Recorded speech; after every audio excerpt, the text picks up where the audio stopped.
کھڑے ہونے کا طریقہ یہ ہے کہ ہمارے قدم بالکل سیدھے ہونے چاہیے اور تمام انگلیوں کا رخ کعبۃ اللہ کے سمت ہو، اور ان دونوں پنجوں کے درمیان زیادہ سے زیادہ ایک بالشت اور کم از کم 4 انگلیوں کے برابر فاصلہ ہو سکتا ہے۔ اس کے بعد بالکل سیدھے کھڑے ہوں گے اور اپنا چہرہ کعبۃ اللہ کے رخ کرنا یہ مستحب ہوتا ہے، اور دونوں ہاتھوں کو کندھوں تک اٹھانا، اور اس کے لیے 2 احادیث کریمہ ہیں جن سے امام اعظم ابو حنیفہ نے استدلال کر کے یہ بتایا کہ اگر کانوں کی لو تک ہم ہاتھ اٹھائیں تو دونوں حدیثوں پر عمل ہو جائے گا۔ لگانا ضروری نہیں ہے، کم از کم اس کے قریب یا لگا بھی لے تو حرج نہیں۔ انگلیاں بالکل یہ ہتھیلیاں کعبۃ اللہ کی سمت ہونی چاہیے، انگلیاں سیدھی ہونی چاہیے، اس طرح دبی ہوئی نہ ہو، اور نہ بالکل ملائیں گے نہ بہت زیادہ پھیلائیں، بلکہ اپنی نارمل حالت میں اس طرح چھوڑ دیں اور تکبیر لگائیں۔ تکبیر لگاتے ہوئے بھی چہرہ ہمارا بالکل سامنے ہونا چاہیے، جھکا ہوا نہ ہو، اور اللہ اکبر کہتے ہوئے ہاتھ باندھیں گے۔ ہاتھ باندھنے کی کیفیت یہ بیان کی گئی ہے کہ یہ جو چھوٹی انگلی ہے اور انگوٹھا، اس سے ہی کلائی کا حلقہ بنائیں اور 3 انگلیوں کو ملا کے اس کو کلائی کے اوپر رکھ لیں، اور پھر اس کو ناف کے نیچے باندھ لیا جائے۔ اب باندھنے کے بعد اب ہم سر جھکا لیں گے اور اپنی نگاہ اس مقام پہ رکھیں گے جس مقام پر سجدے میں ہماری پیشانی زمین پر لگے گی۔ اب اس کے بعد پھر وہ جو پڑھنے کا سلسلہ ہے کہ ہم ثنا پڑھیں گے، پھر اعوذ باللہ بسم اللہ الحمد شریف پڑھتے ہیں، پھر آمین، اس کے بعد بسم اللہ سورت وغیرہ پڑھ کے اب رکوع کی باری آئے گی۔ رکوع میں سنت کریمہ یہ ہے کہ انسان جب رکوع میں جائے تو اپنے دونوں ہاتھوں کی انگلیاں خوب پھیلا لے اور ان سے گھٹنوں کو پکڑ لے، اور ہاتھ میں بینڈ نہیں ہونا چاہیے، بالکل سیدھے ہاتھ رکھنا یہ سنت کریمہ ہے، اور پیر بھی بالکل سیدھے ہوں، ان میں مطلب خم نہ ہو، اور کمر اور سر بالکل سیدھا ہونا چاہیے۔ حتیٰ کہ فقہا نے فرمایا کہ اگر کمر پہ پانی کا ایک پیالہ رکھ دیا جائے تو وہ چھلکے نہیں، بالکل سیدھی یعنی کمر، اور سر جھکا ہوا نہ ہو بلکہ بالکل کمر کی سیدھ میں رکھنا چاہیے۔ اور حالت رکوع میں ہماری نگاہ پاؤں کی پشت پر ہو یا انگوٹھوں کے سرے پر ہو، اور اس کے بعد وہ تسبیحات پڑھیں گے، کم از کم 3 مرتبہ سبحان ربی العظیم پڑھا جائے گا۔ اس کے بعد جو کھڑا ہونا ہوتا ہے اس کو قومہ کہتے ہیں، سمیع اللہ لمن حمدہ کہتے ہوئے کھڑے ہوں گے، اور پھر کھڑے ہونے کے بعد ربنا ولک الحمد کہیں گے۔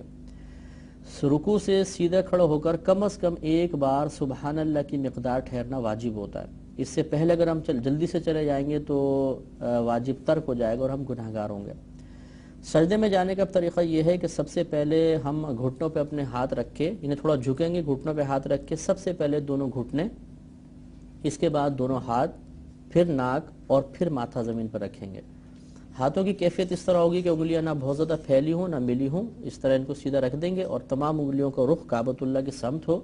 اور اس طرح رکھیں گے کہ ہمارے کان کی لو کی سیدھ میں ہاتھ ہوں، درمیان میں ہمارا چہرہ آئے گا،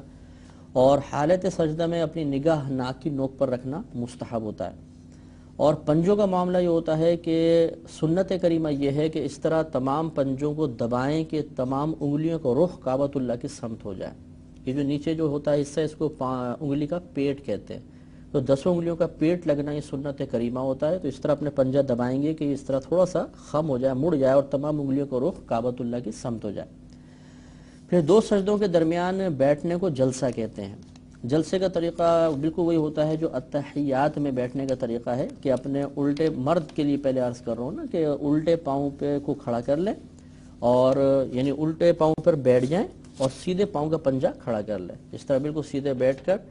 1 مرتبہ سبحان اللہ کی مقدار یہاں پر بھی ٹھہریں گے، اور پھر ہم اگلا سجدہ کریں گے۔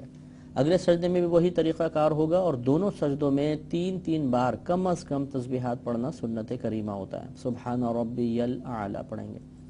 اس کے بعد اب ہم اگلی رکعت کے لیے اٹھیں گے۔ اٹھنے کا طریقہ بالکل ریورس ہوتا ہے کہ پہلے اپنا ماتھا اٹھائیں گے، پھر ناک، پھر دونوں ہاتھوں کو اٹھا کے گھٹنوں پہ رکھیں گے، اور اس کے بعد پنجوں کے بل اٹھنا یہ سنت کریمہ ہے۔ سیدھے کھڑے ہو جائیں گے، اس کے بعد وہی سورہ وغیرہ پڑھ کر اگلی رکعت میں وہی رکوع اور سجود کا طریقہ ہوگا، اور آخر میں اتحیات میں بیٹھیں گے۔ اس میں بیٹھنے کا تھوڑا سا طریقہ عرض کیا ہی ہے کہ الٹے پیر کو بچھا کے اس پہ بیٹھ جائیں گے، اور سیدھے پاؤں کو اس طرح بچھائیں گے، لیکن اس کا پنجہ کھڑا رہے گا اس طرح کہ اس کی انگلیاں مڑ کر کعبۃ اللہ کی سمت ہو جائیں، اور دونوں ہمارے جو ہاتھ ہوں گے وہ جیسے یہ گھٹنا ہے بالفرض، تو یہ اس طرح ہاتھ اس کے گھٹنوں کے کناروں پر ہونے چاہیے، انگلیاں نہ بہت پھیلی ہوں نہ بالکل ملی ہوں، اور اس طریقے سے اب ہم تشہد پڑھیں گے، اتحیات پڑھیں گے۔ جب سرکار کا ذکر شہادت کی باری آئے تو پھر ہم اس طریقہ سنت یہ لکھا ہے بہقی شریف میں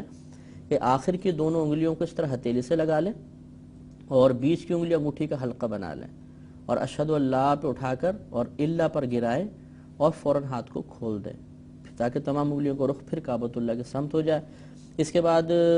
درود شریف اور دعا وغیرہ پڑھیں گے اور پھر سلام پھیریں گے. سلام پھیرنے میں مستحب طریقہ یہ ہوتا ہے کہ جب ہم سیدھی جانب سلام پھیریں تو اپنے کندھے کو دیکھیں, السلام علیکم ورحمۃ اللہ, پھر الٹی جانب پھیریں تو اپنے الٹے کندھے کو دیکھیں گے. تو اس طریقے سے ہماری یہ پوری نماز ہوئی.